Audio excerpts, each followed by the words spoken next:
Hello DC family, welcome to new episode of law GNG. तो देखिए, last turn पे हम लोगों ने यूनिट 1 कंप्लीट करी थी इंडियन पार्टनरशिप एक्ट की, राइट। तो मेरे ख्याल से आप लोगों ने अच्छे से उसको रिवाइज भी कर लिया होगा। अब देखिए, नेक्स्ट हम लोग स्टार्ट करेंगे यूनिट 2।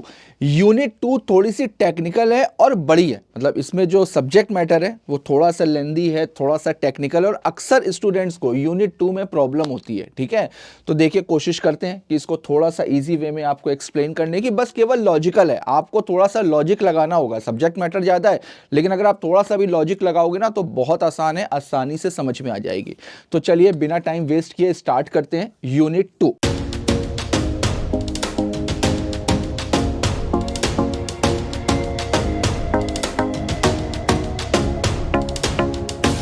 यूनिट 2 में बेसिकली क्या बताया गया है कि जो पार्टनर्स के बीच के रिलेशंस होते हैं, जो पार्टनर्स के राइट्स होते हैं, जो पार्टनर्स की ड्यूटीज होती हैं, जो पार्टनर्स की अथॉरिटीज होती हैं, पार्टनरशिप प्रॉपर्टी क्या होती है, इन सारी चीजों को डिस्कस किया गया है यूनिट 2 में।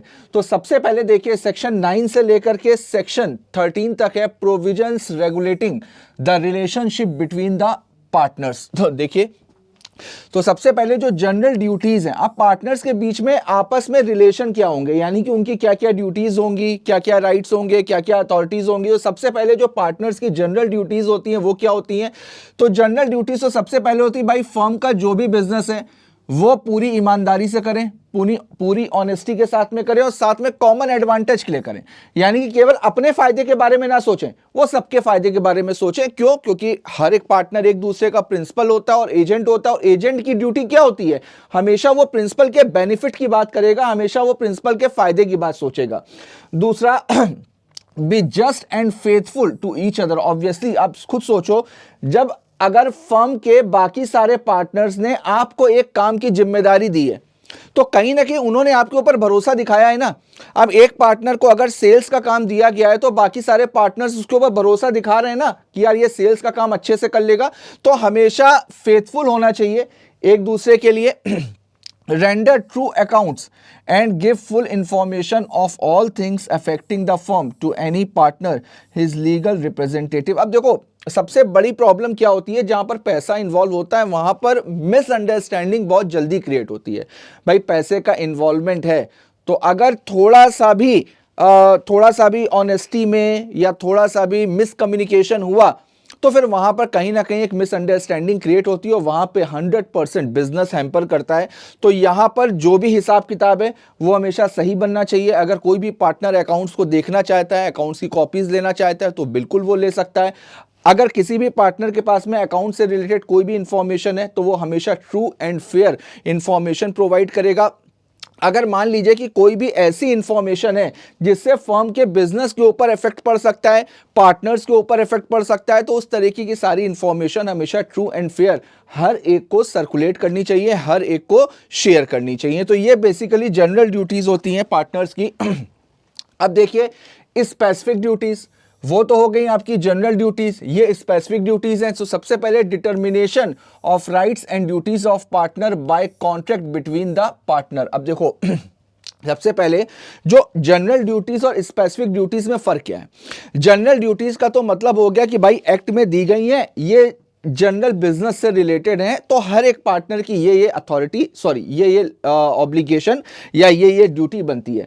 स्पेसिफिक ड्यूटीज का मतलब क्या हुआ? स्पेसिफिक ड्यूटीज का मतलब ये ड्यूटीज पार्टनर आपस में जो एग्रीमेंट होगा उस एग्रीमेंट के थ्रू तय करेंगे। जो स्पेसिफिक ड्यूटीज होंगी, स्पेसिफिक ड्यूटीज जो पार्टनरशिप डीड बनी है, जो पार्टनरशिप का एग्रीमेंट बना है, पार्टनरशिप एग्रीमेंट के थ्रू तय करी जाएंगी। तो देखिए, determination of rights and duties of partner by contract between the partners. The mutual rights and duties of partner may be determined by contract between the partners, may be express और implied। express भी हो सकते हैं और implied भी हो सकते हैं। varied by consent of all the partner, और उन duties को, उन राइट्स को चेंज भी किया जा सकता है, चेंज किया जा सकता है, उसमें वेरिएशन किया जा सकता है। With the consent of all the partners may provide that a partner shall not carry on any business other then that of the firm while he is a partner. अब मैं अगर किसी पार्टनरशिप फर्म में partner हूं ठीक है, मैं किसी पार्टनरशिप फर्म में पार्टनर हूं और पर्सनली भी सेम बिजनेस कर रहा हूं। जैसे पार्टनरशिप फर्म है वो मेडिसिन का बिजनेस करती है और मेरा पर्सनली भी मेडिसिन का बिजनेस है, तो ऑब्वियसली कि मैं हमेशा अपने बिजनेस को प्रायोरिटी दूंगा, तो कहीं ना कहीं वहां पर कॉन्फ्लिक्ट ऑफ इंटरेस्ट हो सकता है ना भाई। इंटरेस्ट तो कॉन्फ्लिक्ट करेगा ही करेगा कि भाई कभी ऐसी सिचुएशन आई कि यार मेरे बिजनेस का भी क्लाइंट है और फर्म के बिजनेस का भी क्लाइंट है, तो मैं हमेशा कोशिश करूंगा यार मेरे बिजनेस से ऑर्डर जाए, फर्म के बिजनेस से ना जाए। क्यों? क्योंकि वहां पर मुझे प्रॉफिट को शेयर करना पड़ेगा। इस तरीके की सिचुएशंस को अवॉइड करना चाहिए। तो इस वजह से पार्टनरशिप डीड में यह चीज मेंशन हो सकती है। देखो यहां पर क्या लिखा हुआ, मे प्रोवाइड, और हम लोग यहां पर क्या पढ़ रहे हैं, स्पेसिफिक ड्यूटीज जो बाय कॉन्ट्रैक्ट होती हैं। तो अगर पार्टनर्स चाहें तो इस तरीके की कंडीशन को लगा भी सकते हैं कि भाई जब तक तुम इस फर्म में पार्टनर हो तब तक पर्सनल अपना बिजनेस नहीं करोगे। देखिए duty to indemnify for loss cost by fraud. अब मान लीजिए किसी पार्टनर ने कोई भी फ्रॉड किया है, अब किसी पार्टनर ने अपनी अथॉरिटी के अंदर रहते हुए कोई भी फ्रॉड किया, तो अब थर्ड पर्सन के लिए तो लायबिलिटी पूरी की पूरी फर्म की होगी, लेकिन हाँ पार्टनर की यह भी ड्यूटी होती है कि उसकी वजह से बाकी के सारे पार्टनर्स को भी तो नुकसान हुआ, उनको भी तो थर्ड पार्टी को कॉम्पनसेट करना पड़ा। तो यहां पर जिस पार्टनर ने फ्रॉड किया या जिस पार्टनर की वजह से इस तरीके का लॉस हुआ है, तो उसकी ड्यूटी होती है कि बाकी के पार्टनर्स को इंडेमनिफाई करेगा। देखिए every partner shall indemnify the firm for any loss cause to by his fraud in the conduct of the business of the firm. तो इससे बेटा केस लॉ बहुत पूछा जाता है, ये बात ध्यान रखिएगा, ठीक है। अगर मान लीजिए किसी भी पार्टनर ने अपनी कैपेसिटी के अंदर, कैपेसिटी का मतलब यहां पर क्या है, जिस काम के लिए उसको रखा गया था उस काम में अगर उसने कोई भी फ्रॉड किया, तो उस सिचुएशन में थर्ड पार्टी के लिए तो पूरी की पूरी फर्म लायबल होगी, लेकिन बाद में उसकी ड्यूटी होती है कि वो बाकी के पार्टनर्स को इंडेमनिफाई करेगा। आगे देखते हैं। अब देखिए mutual rights and liabilities of partner दी हुई है, ठीक। तो देखते हैं एक बार, not entitled to receive remuneration. बिल्कुल पार्टनर्स को तो शेयरिंग ऑफ प्रॉफिट मिलता है, तो वहां पर रेम्यूनरेशन के लिए नहीं होगा। Entitled to share equally in the profit earn and to contribute equally for the losses sustain. तो बिल्कुल जो भी प्रॉफिट होगा, जो भी लॉस होगा, वो इक्वली डिस्ट्रीब्यूशन होगा। Entitled to interest on the capital subscribe by him, obviously अगर किसी ने अपनी कैपिटल से ज़्यादा कंट्रीब्यूशन किया है, ठीक है, तो जो भी उसने कैपिटल का कंट्रीब्यूशन किया है उस पे उसको इंटरेस्ट मिलेगा। A partner making any payment और advance beyond the amount of capital agree to subscribe is entitled to interest 6% per annum. अब जितना पैसा देना था, जितना कंट्रीब्यूशन देना था, उससे ज़्यादा उसने कंट्रीब्यूट किया है या उसने फर्म को कोई इमरजेंसी में कोई लोन प्रोवाइड किया है, तो उस पर 6% के हिसाब से उसको इंटरेस्ट मिल सकता है।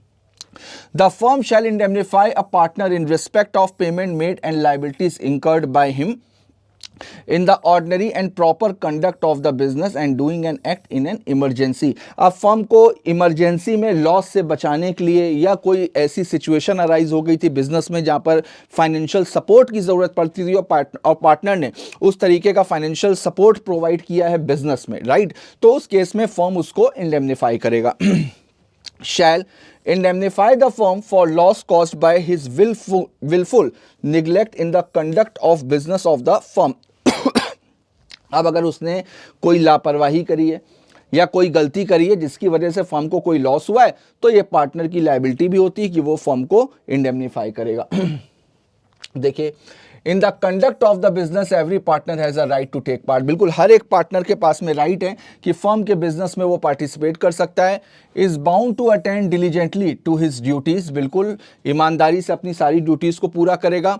इन case of any difference as to ordinary matters of business may be decided by the majority is decided but no change in the nature of the business without the consent of all. बिल्कुल firm के business में अगर कोई भी decision होने भले ही कोई भी ऑर्डिनरी मैटर पे डिसीजन दिया जाना है, तो उसमें मेजॉरिटी ऑफ पार्टनर्स की कंसेंट चाहिए होगी। लेकिन हाँ अगर बाई चांस बिजनेस के नेचर में चेंज हो रहा है, बिजनेस में ही चेंज हो रहा है, तो फिर वहां पर सारे के सारे पार्टनर्स की कंसेंट चाहिए होगी, वहां पर सारे पार्टनर्स का एग्री होना जरूरी है। हर एक पार्टनर के पास है राइट होता है कि फर्म की बुक को एक्सेस कर सकता है, इंस्पेक्ट कर सकता है, उसकी कॉपी भी ले सकता है।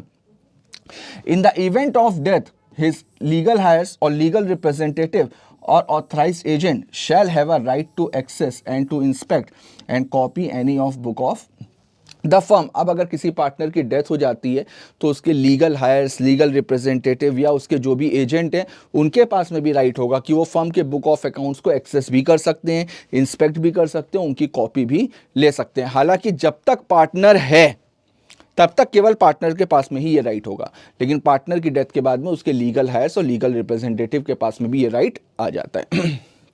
आगे देखते हैं पार्टनरशिप प्रॉपर्टी। अब देखो पार्टनरशिप प्रॉपर्टी क्या होती है। Partnership property, sorry,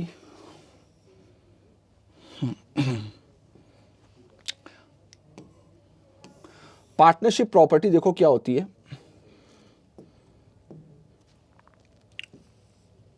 partnership property का मतलब बेटा जो प्रॉपर्टी फर्म के लिए यूज हो रही हो, फर्म के बिजनेस के लिए यूज हो रही हो, ठीक है, जो प्रॉपर्टी फर्म के बिजनेस के लिए यूज हो रही हो उसको बोला जाएगा पार्टनरशिप प्रॉपर्टी। ऐसी कोई भी प्रॉपर्टी जो बिजनेस के पैसों से खरीदी गई हो, जिसको सारे पार्टनर्स आपस में बिजनेस पर्पस के लिए यूज करते हो, ठीक है, ऐसी प्रॉपर्टी को बोला जाता है पार्टनरशिप प्रॉपर्टी जो बिजनेस के इस्तेमाल में आती हो। देखिए partnership property, partnership assets, joint stock, common stock, joint state.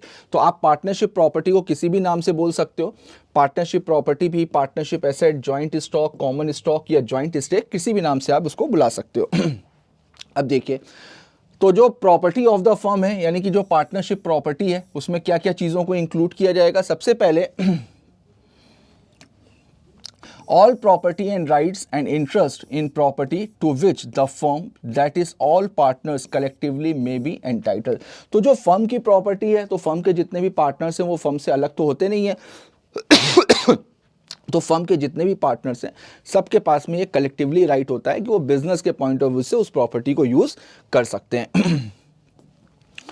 The property which is deemed as belonging to the firm is comprise to the following item. अब देखिए नीचे कुछ लिस्ट दी गई है, इन सारे आइटम्स को पार्टनरशिप प्रॉपर्टी माना जाएगा। देखते हैं कौन कौन सी।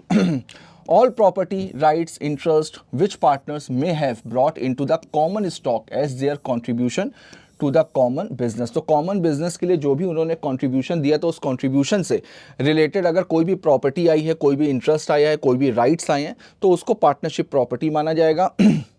All the property, rights and interest acquired or purchased by or for the firm, तो फर्म के पैसों से लिए गए हैं या फर्म के बिजनेस के पर्पस के लिए लिए गए हैं या फर्म का जो भी पर्पस था, जो भी ऑब्जेक्ट था उसके लिए अगर कोई भी प्रॉपर्टी ली गई है तो उसको बोला जाएगा partnership property. And goodwill of the business, इसको भी पार्टनरशिप प्रॉपर्टी के तौर पे कंसीडर करते हैं।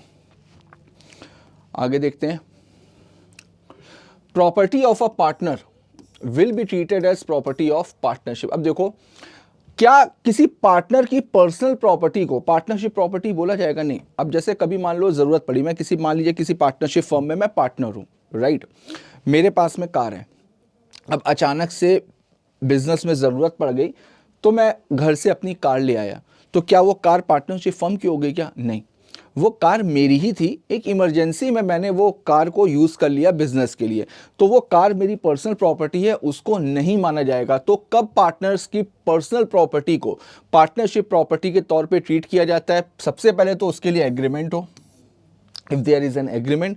दूसरा, use of the property of the firm shall be held and used by the partners for the purpose of the business। अगर कोई भी ऐसी प्रॉपर्टी है, मैं अगर कार लेकर के आया बिजनेस के लिए, अब मैंने कह दिया कि भाई चलो ठीक है ये कार को फर्म में रखते हैं, कोई भी पार्टनर उसको बिजनेस के पर्पस के लिए यूज कर सकता है, अब वो कार पार्टनरशिप प्रॉपर्टी हो गई। तो अगर कोई भी ऐसी प्रॉपर्टी है, भले ही किसी पार्टनर की पर्सनल प्रॉपर्टी है, लेकिन अगर उसने फर्म में कंट्रीब्यूट कर दी है, फर्म के बिजनेस में कंट्रीब्यूट कर दी है कि अब इस प्रॉपर्टी को बिजनेस के पर्पस से हर पार्टनर यूज कर सकता है, तब जाकर के वो प्रॉपर्टी कन्वर्ट हो जाएगी पार्टनरशिप प्रॉपर्टी में और उसके लिए फिर एग्रीमेंट भी किया जाएगा। देखिए, अब देखिए personal profit earn by partner. अब अगर किसी भी पार्टनर ने पर्सनल प्रॉफिट अर्न किया है, वैसे तो एथिकली किसी भी पार्टनर को पर्सनल प्रॉफिट अर्न नहीं करना चाहिए, लेकिन अर्न किया है तो उसके रिगार्डिंग सेक्शन 16 क्या बोलता है? देखिए, if a partner derive any profit for himself from any transaction of the firm or from the use of property or the business connection of the firm name। अब उसने अगर कोई भी फर्म के ट्रांजैक्शन से अगर कोई भी पर्सनल प्रॉफिट किया हो या फर्म की कोई भी प्रॉपर्टी या बिजनेस कनेक्शन या कोई भी फर्म के नाम से अगर कोई भी प्रॉफिट यूज किया है, तो फिर उस केस में he shall account for that profit and pay it to the firm, तो उस प्रॉफिट को वो रिम्बर्स करेगा पार्टनरशिप फर्म को, उस प्रॉपर्टी को, उस पैसे को, उस प्रॉफिट को वापस करेगा पार्टनरशिप फर्म को। If a partner carries on any business of the same nature as in competing with that of the firm, वैसे तो पार्टनरशिप फर्म में ज़्यादातर रिस्ट्रिक्शन होती है कि पार्टनर पर्सनल बिजनेस नहीं करेगा, लेकिन अगर वो सीक्रेट तौर पे कोई भी बिजनेस कर रहा था तो उस बिजनेस से भी जितना पैसा कमाया है उस पैसे को भी आपको रिम्बर्स करना पड़ेगा फर्म को।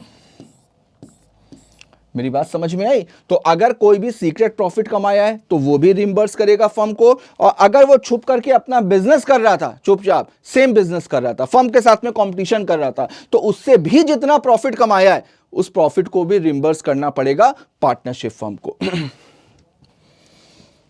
आगे देखिए rights and duties of partner. अब अगर मान लीजिए कि फर्म में चेंज होता है, अगर फर्म में कोई भी चेंज होता है तो उसके बाद में पार्टनर्स के राइट्स के ऊपर और पार्टनर्स की ड्यूटीज के ऊपर क्या इफेक्ट पड़ता है। तो देखो अगर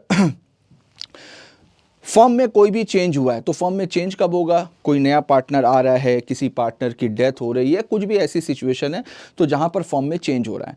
तो अगर चेंज होने के बाद में पार्टनर्स अगर चाहें तो पार्टनरशिप डीड को चेंज कर सकते हैं, लेकिन अगर उन्होंने चेंज नहीं किया है तो फिर उस पर कोई भी इफेक्ट नहीं पड़ेगा। जैसे पहले राइट्स थे, जो पहले ड्यूटीज थी वही आगे कंटिन्यू चलती रहेंगी। तो देखो अब पहले तो ये देखते हैं चेंज कब होगा। A change may take place in the constitution of the firm in any of the following ways. Where a new partner come in, अगर कोई भी पार्टनर का एडमिशन हो रहा है। वेयर सम पार्टनर्स और partner go out by death और retirement. Where the partnership concern carries on business other than the business for which it was originally form, जिस पर्पज के लिए बिजनेस किया गया था, जिस पर्पस के लिए पार्टनरशिप फर्म को खोला गया था, उस पर्पस के अलावा अगर कोई नया काम कर रही है।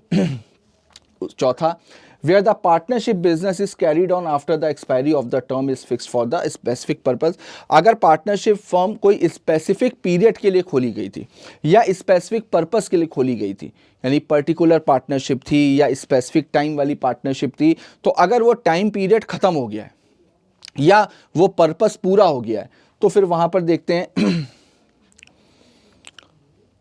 देखिए where a change occurs in the constitution of firm, the mutual rights and duties of the partnership in the reconstituted firm remain the same as they were before the change। तो जहां पर फर्म के constitution में कोई भी change हो रहा है लेकिन उन लोगों ने अभी तक एक्सप्रेसली कोई भी चेंजेस नहीं किए हैं, तो फिर वहां पर जो भी पहले राइट्स थे, जो भी पहले ड्यूटीज थी, वो सेम एज इट इज बनी रहेंगी। देखिए अब अगर मान लीजिए where a firm constituted for a fix term, अब फिक्स पीरियड के लिए बनाई गई थी लेकिन उस फिक्स पीरियड के बाद भी अभी तक चल रही है, तो फिर वहां पर क्या होगा, the mutual rights and duties of the partner remain the same as they were before the expiry so far as they may be consistent with the partnership at will. बिल्कुल तो देखिए जो पहले राइट्स थे वही राइट्स अभी भी रहेंगे, बस वो इस तरीके के राइट्स नहीं होने चाहिए जिसमें पार्टनरशिप एक्ट के साथ में इनकंसिस्टेंसी हो, राइट।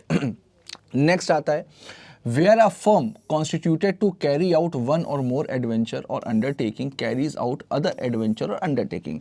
अब अगर मान लीजिए पर्टिकुलर पार्टनरशिप थी, किसी एक पर्टिकुलर पर्पस के लिए बनाई गई थी और वो पर्टिकुलर पर्पस पूरा हो गया और उसके बाद भी फर्म कंटिन्यू कर रही है या किसी दूसरी अंडरटेकिंग को कर रही है या किसी दूसरे एडवेंचर को कर रही है, तो फिर वहां पर दूसरे एडवेंचर या दूसरी अंडरटेकिंग को लेकर के भी पार्टनर्स के सेम वही राइट्स होंगे, सेम वही लायबिलिटीज होंगी जो पहले थी, are the same as those in respect of the original adventure or undertaking. आगे देखते हैं। अब देखिए relation of partner to third parties. अब थर्ड पार्टीज के साथ में क्या रिलेशन है, तो सबसे पहले देखिए अथॉरिटी टू एक्ट। तो जनरल लॉ क्या कहता है, every partner is liable jointly with all other partner also severally for all acts of the firm done while he is a partner. बिल्कुल हर एक पार्टनर लायबल होगा, थर्ड पार्टी के लिए हर एक पार्टनर लायबल होगा, भले ही किसी एक पार्टनर ने कुछ भी काम किया हो लेकिन उसके किए गए कंडक्ट के लिए थर्ड पार्टी के लिए पूरी की पूरी फर्म लायबल होगी। जितने भी पार्टनर्स हैं ज्वाइंटली लायबल होंगे। अब अगर मान लीजिए कि किसी एक पार्टनर ने अपनी अथॉरिटी के अंदर रह करके काम किया, मैंने ये बात आपको पहले भी बताई है, अगर कोई भी एक पार्टनर अपनी अथॉरिटी के अंदर रह करके कोई भी काम कर रहा है और उसमें उसकी कोई भी नेग्लिजेंस होती है, कोई भी फ्रॉड करता है, कोई भी मिसरिप्रेजेंटेशन करता है, तो थर्ड पार्टीज के लिए तो सारे के सारे पार्टनर लायबल होंगे। लेकिन हाँ, बाद में वो अपने पास से इंडेमनीफाई करेगा बाकी के पार्टनर्स को। तो देखते हैं एक बार। देखिए, अब जो पार्टनर्स की अथॉरिटी होती है वो कितने तरीके की होती है। तो सबसे पहले तो एक्चुअल अथॉरिटी। एक्चुअल अथॉरिटी का मतलब क्या हो गया, ये बाय एग्रीमेंट तय होती है। इम्प्लाइड अथॉरिटी, इम्प्लाइड अथॉरिटी का मतलब जो एक्ट में गिवन है, जो एक्ट में दी गई है। देखते हैं।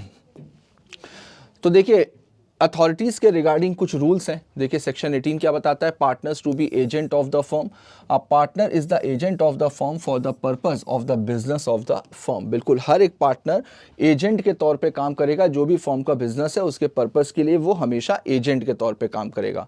Partner acts for himself and his own interest in his own interest in the common concern of the partnership।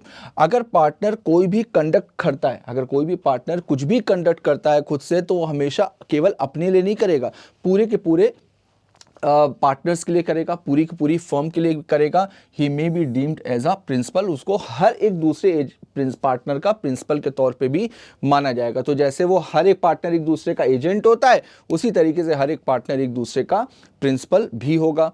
Partner acts for his partner, he may be deemed as an agent। This may be an actual authority, it result of consent by all the partners and the firm। देखो, जो authorities act में दी गई हैं उसको बोला जाएगा implied authority by law, और जो अथॉरिटीज पार्टनरशिप डीड के थ्रू मिली हैं, पार्टनरशिप एग्रीमेंट के थ्रू मिली हैं, उसको बोला जाएगा एक्चुअल अथॉरिटी। लेकिन वो अथॉरिटी के लिए सारे के सारे जो पार्टनर्स हैं उनकी कंसेंट चाहिए होगी, हर एक पार्टनर एग्री होगा, ठीक है। Implied authority of partner, section 19।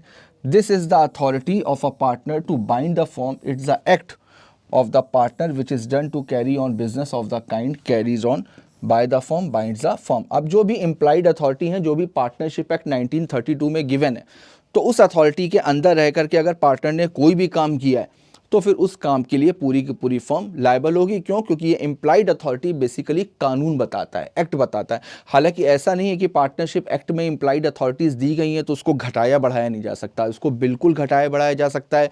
लेकिन ये चीज़ एक्सप्रेसली पार्टनरशिप डीड में मेंशन होनी चाहिए, पार्टनरशिप एग्रीमेंट में मेंशन होनी चाहिए। आगे देखते हैं। दिस में B apparent or implied authority, principal represent or his regarded law having represented that the other has authority। बिल्कुल, अगर कोई भी पार्टनर है तो वो अपने आप को रिप्रेजेंट करेगा, अपने आप को जो थर्ड पर्सन है, थर्ड पार्टी के सामने रिप्रेजेंट करेगा कि भाई उसके पास में राइट है कि वो पूरी फर्म के बिहाफ पे ये काम कर सकता है। कंसिक्वेंसेस, अब अगर उसने फर्म के बिहाफ पर फर्म को रिप्रेजेंट कहीं पर किया है तो फिर उस सिचुएशन में it's binding on third party and the firm, individual partner and the firm. अब अगर उसने थर्ड पार्टी के सामने अपने आप को रिप्रेजेंट किया है, अपनी अथॉरिटी के अंदर रह करके काम कर रहा है, तो उस केस में उसके कंसिक्वेंसेस क्या होंगे? कंसिक्वेंसेस ये होंगे कि उसने जो भी काम किया है उसके लिए फर्म थर्ड पार्टी के लिए लायबल होगी। इंडिविजुअली सारे के सारे पार्टनर और फर्म लायबल होंगे फॉर द थर्ड पार्टी। अब अगर उसने इम्प्लाइड अथॉरिटी के बाहर जाकर के कोई काम किया है वो देखते हैं। The implied authority of a partner does not empower him. तो देखो, अब यहाँ पर कुछ एक ऐसे काम दिए, यहाँ पर कुछ ऐसे काम दिए हैं जिसको इम्प्लाइड अथॉरिटी से बाहर रखा गया, यानी ये सारे काम इम्प्लाइड अथॉरिटी की पावर के बाहर है। ये सारे काम कोई भी एक पार्टनर इंडिविजुअल कैपेसिटी में नहीं कर सकता। अब देखते हैं कौन कौन से। Submit a dispute relating to the business of the firm to arbitration. Firm के किसी भी डिस्प्यूट को अपनी मर्जी से आर्बिट्रेशन नहीं ले जा सकता। आर्बिट्रेशन का मतलब होता है out of court settlement.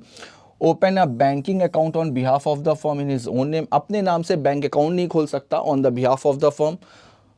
Firm का अगर कोई भी क्लेम है, यानी फर्म को कोई भी पैसा लेना है किसी से, तो उसमें कोई भी कॉम्प्रोमाइज या रिलिंकिश यानी कि उसको गिव अप नहीं कर सकता। अगर मान लीजिए फर्म का कोई भी केस चल रहा है, फर्म ने कोई भी सूट फाइल किया है, तो उसको फर्म के बिहाफ पर विड्रॉ नहीं कर सकता। Admit any liability in a suit और proceeding against the firm. Firm के अगेंस्ट में अगर कोई भी केस चल रहा है तो वहां पर इंडिविजुअल कैपेसिटी में वो लाइबिलिटी को एडमिट नहीं कर सकता। फर्म के बिहाफ पर अपने नाम से किसी भी इमूवेबल प्रॉपर्टी को एक्वायर नहीं कर सकता, ना ही इमूवेबल प्रॉपर्टी को ट्रांसफर कर सकता है। इसके लिए पार्टनर्स की कंसेंट चाहिए होगी। Enter into partnership on the behalf of the firm, firm के बिहाफ पे वो पार्टनरशिप में एंटर नहीं कर सकता। तो ये आउट ऑफ स्कोप है इंप्लाइड अथॉरिटी की, ये सारी चीजें इंप्लाइड अथॉरिटी के बाहर है। देखिए आगे देखते हैं सेक्शन 22। सेक्शन 22 क्या कहता है? Mode of doing act to bind the firm. अब फर्म बाइंड कैसे होगी? फर्म बाइंड होने का मतलब क्या है? फर्म बाइंड होने का मतलब ये है कि पूरी की पूरी फर्म, सारे के सारे पार्टनर्स कब बाउंड होंगे? तो सबसे पहले फर्म को बाइंड होने के लिए एन एक्ट और इंस्ट्रूमेंट डन और एग्जीक्यूटेड बाय अ पार्टनर। तो जो भी कॉन्ट्रैक्ट है, जो भी इंस्ट्रूमेंट है, जो भी कंडक्ट किया गया है, वो अगर पार्टनर ने किया है, अपनी अथॉरिटी के अंदर रह करके किया है, तो फिर पूरी की पूरी फर्म बाउंड होगी। Other person on behalf of the firm. अब अगर कोई भी दूसरा पर्सन कर रहा है लेकिन वो फर्म के बिहाफ पर कर रहा है, उसको ऑथराइज किया गया है, तो भी उस सिचुएशन में फर्म बाउंड होगी। शैल बी डन और executed in the firm name और इन एनी अदर मैनर। अगर फर्म के नाम से कोई भी इंस्ट्रूमेंट बना है, फर्म के नाम से अगर कोई भी कॉन्ट्रैक्ट बना है, तो 100% फर्म बाउंड होगी। Expressing or implying an intention to bind the firm, और फर्म को बाउंड करने की पूरी तरीके से इंटेंशन है। पार्टनर कोई भी ऐसा काम कर रहा है जिसमें उसकी इंटेंशन ये है कि पूरी की पूरी फर्म बाउंड होनी चाहिए, तो वहां पर पूरी की पूरी फर्म बाउंड होगी। आगे देखते हैं सेक्शन 20। सेक्शन 20 क्या कहता है? व्हेन अथॉरिटी में बी रेस्ट्रिक्टेड। देखिए मैंने आपको ये चीज़ बताई कि जो इम्प्लाइड अथॉरिटी है वो एक्ट में दी गई है, उसको घटाया भी जा सकता है और बढ़ाया भी जा सकता है। लेकिन घटाने और बढ़ाने के लिए 2 पॉइंट्स मैंने बोले थे। सबसे पहले तो पार्टनरशिप डीड में मेंशन होना चाहिए, और दूसरा थर्ड पार्टी को पता होना चाहिए। क्योंकि थर्ड पार्टी को पता कैसे चलेगा भाई? थर्ड पार्टी तो यही मान करके चलेगी ना कि जो पार्टनरशिप एक्ट में अथॉरिटीज गिवन है, एटलीस्ट उतनी अथॉरिटीज तो होंगी ही होंगी। ठीक, अब आपने अगर एक्ट के बियॉन्ड में जाकर के कुछ अथॉरिटीज को कम किया है या कुछ अथॉरिटीज को बढ़ाया है, तो थर्ड पार्टी को सपने में तो आ नहीं रहा है। तो थर्ड पार्टी को पता कैसे चलेगा? जब उसकी नॉलेज में आएगा। तो एक तो पार्टनरशिप डीड में अथॉरिटीज को घटाया गया या बढ़ाया गया तो मेंशन होना चाहिए, दूसरा थर्ड पार्टी को उसके बारे में पता होना चाहिए, तभी वो इफेक्टिव होंगी थर्ड पार्टीज के लिए। देखिए the implied authority of a partner may be extended और restricted between the partners by a contract. तो कॉन्ट्रैक्ट के थ्रू उसको घटाया या बढ़ाया जा सकता है। When restrictions imposed on the implied authority shall be effective। अब जो भी restrictions impose करी गई हैं वो effective कब से होगी? तो conditions under which restriction is imposed on the implied authority of a partner shall be effective against the third party when third party knows about the restriction। देखिए वही चीज़ें जो मैंने आपको बताई, थर्ड पार्टी को जब पता हो, या थर्ड पार्टी जिस पर्सन के साथ में डील कर रही है तो थर्ड पार्टी को पता ही नहीं है, थर्ड पार्टी को पता ही नहीं है कि वो एक पार्टनर के साथ में डील कर रही है, तो फिर वहाँ पर फर्म की लायबिलिटी अराइज नहीं होगी। ठीक है, तो ये आपका इम्प्लाइड अथॉरिटी वाला पोर्शन। तो देखिए नेक्स्ट आपका नया टॉपिक है section 21, partners authority in an emergency. इसको हम लोग नेक्स्ट टर्न पे इसको कवर अप करेंगे। तो आज हम लोगों ने 50% यूनिट 2 को कंप्लीट किया। ठीक है, तो एक बार इसको अच्छे से रिवाइज कर लीजिएगा। इसके आगे का पोर्शन हम लोग नेक्स्ट टर्न पे कवर अप करेंगे और उसको कंप्लीट भी करेंगे, यानी नेक्स्ट टर्न पे हम लोग पूरी की पूरी यूनिट 2 हमारी कंप्लीट होगी। तो चलिए मिलते हैं नेक्स्ट एपिसोड में, तब तक के लिए all the best, goodbye, thank you.